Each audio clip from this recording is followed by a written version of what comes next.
Okay, so we are working on values, and I chose warm colors. So I started out with this orange, and I'm gonna I wanna go from dark to light. So in this one corner where it's darker, I'm actually adding a little bit of brown to the orange. All right, I need more water to get this rolling. Okay, so and then I don't want to lose the drawing in the paint. So I'm coming back in and highlighting some of my lines with this darker orange or almost brown. And I mean, if you add black to your orange, that's what you're really going to get is brown. But because I don't want to lose the idea that this is a camera.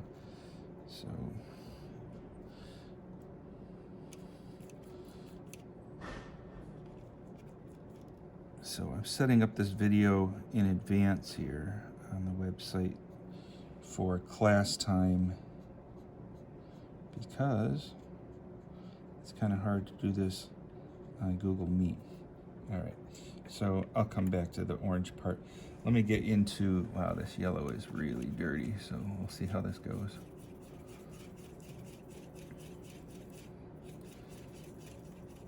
So, okay, I'll go up in here.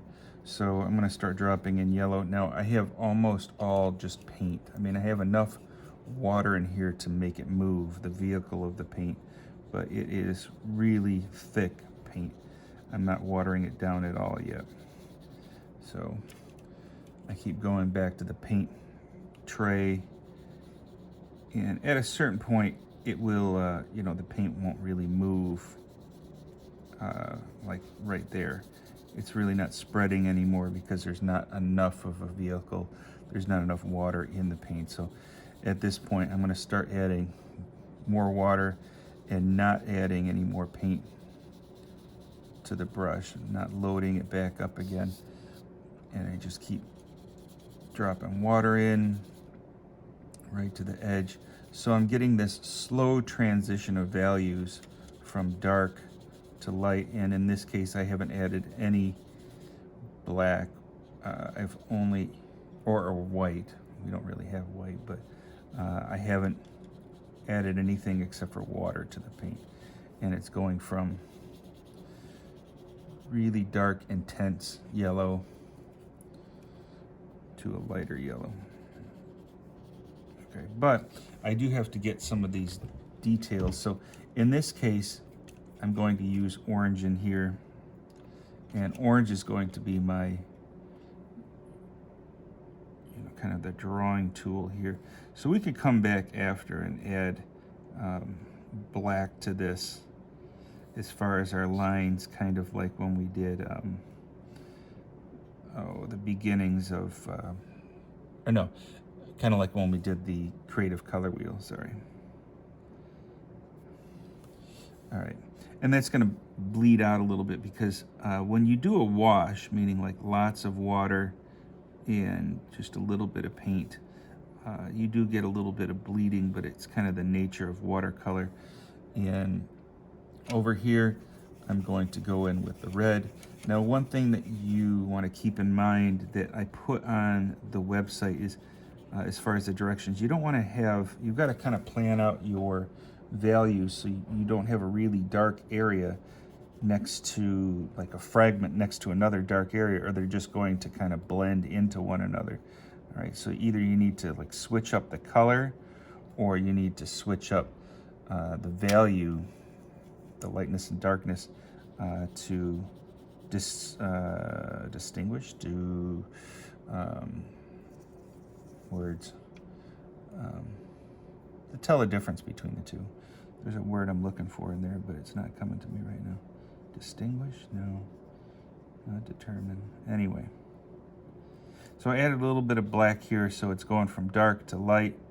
And I might add a little bit more black in here so I can start dropping this line in. All right, but for the most part, we're going from dark to light. This is where I'm adding more water to the brush. Okay, and this is another way to work where you put a lot of water down. Now you don't want to just keep scrubbing in the same area. If you keep working the same area and adding water and scrubbing, you can start to see that the paper will start to break up. Okay, to be honest with you, this is not the best watercolor paper. Actually, the paper that you guys have at home is better than this. That was decent watercolor paper. This stuff for studies here at school is not the best. It's starting to break up easy. But if it's wet, if the paper is wet beforehand and you go to put the paint on, it kind of spreads out and has a great, like if I just dot it, it kind of bleeds out on the side. It's sort of like tie-dye. But that is that idea. So I'm going to come back in with the yellow here. I'm not going to do this whole painting right now, folks. I'm going to finish it up later in the day. I'm just drop it in. Where am I at? Oh, 6 minutes. I'm okay. So moving this along, and again, to distinguish where those areas are, maybe, or the lines are maybe over the yellow, I'm going to drop in this red that kind of mixes and makes it a kind of orangish red, orangish-ish.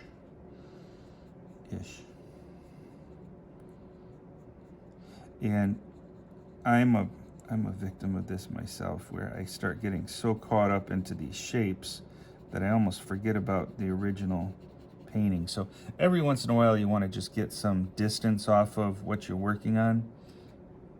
Kind of following up my yellow, but it kind of worked. Every once in a while, just stop and move the painting away from you. You can't see what I'm doing.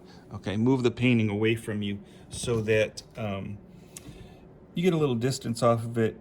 We get so used to working on a painting up close, within about your face to the painting, about 1.5 feet.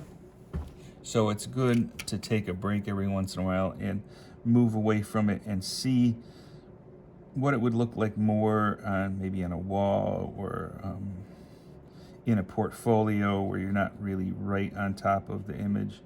But okay, so I'm almost forgotten that this is a camera at all right now. I'm just caught up into these shapes in the lights and the darks. And that's kind of where I should be until I take that break and kind of check to see if I'm totally losing the camera altogether.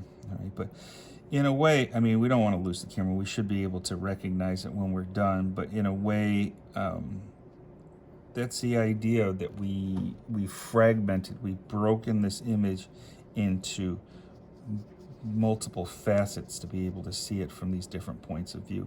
And that is the whole idea behind Cubism. Okay, all right, so let's water this down a little bit.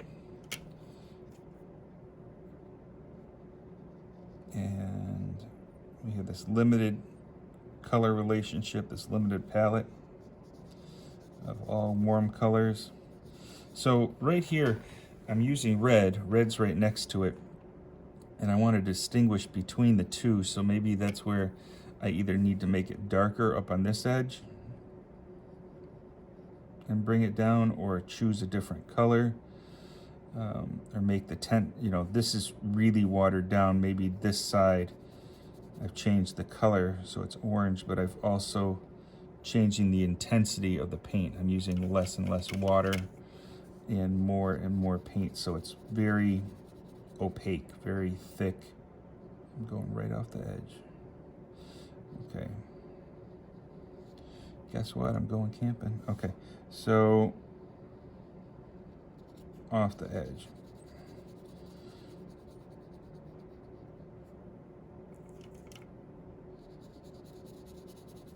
All right. Now that I'm kind of far enough away from this, now I can start modifying this or changing it up, where I'm going to either thin it out or make it darker. we'll thin it. All right, so I'm adding water to the paint. It's going to get lighter, lighter, lighter, lighter to the end. And do I have paper towel here? No, I don't. Okay. What you can do, I'm stalling while I'm looking around. If the paper starts getting so saturated that you start getting these little like pills on a sweater, like it's starting to break up, either stop and let it dry, or hit it with a hair dryer. That's a great way to work too. Or just take a paper towel. I mean, it's going to suck up a lot of the paint. Hold that.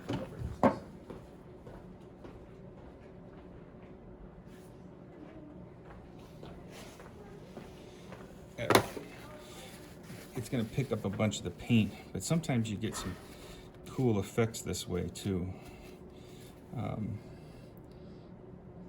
But you want to let it dry enough. And the weird thing about watercolor paper is if you get it wet, then you let it dry, the fibers of the paper, when they're wet, they kind of start to pull apart, and that's where you start seeing the pilling of it.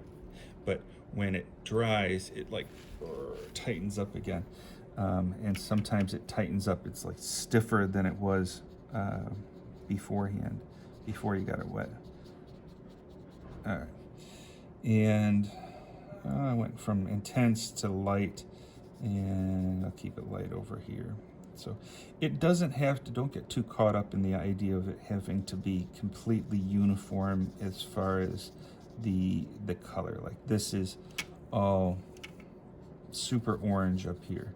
It's all one color. There's no variation in paint quality, I guess is what I want to say. And over here, it's kind of thinned out.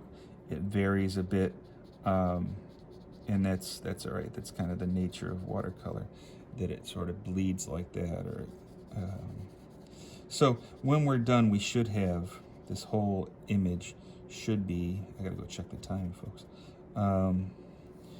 It should be all painted. There shouldn't be any white when we're done, and we shouldn't be able to see any of these pencil lines. Either you're going to erase them so much beforehand, which I did not do, or you're going to work the paint over. And in this case, I'm going to bring some brown in and thin that out to make up the line. So it's not just a it's not just a pencil line. All right. And I'm giving that division right there with the brown paint. You can use a ruler with paint as well. You just kind of, you want to make sure it's dry, and you give it like one shot through with the brush, and then you've got to dry it off again.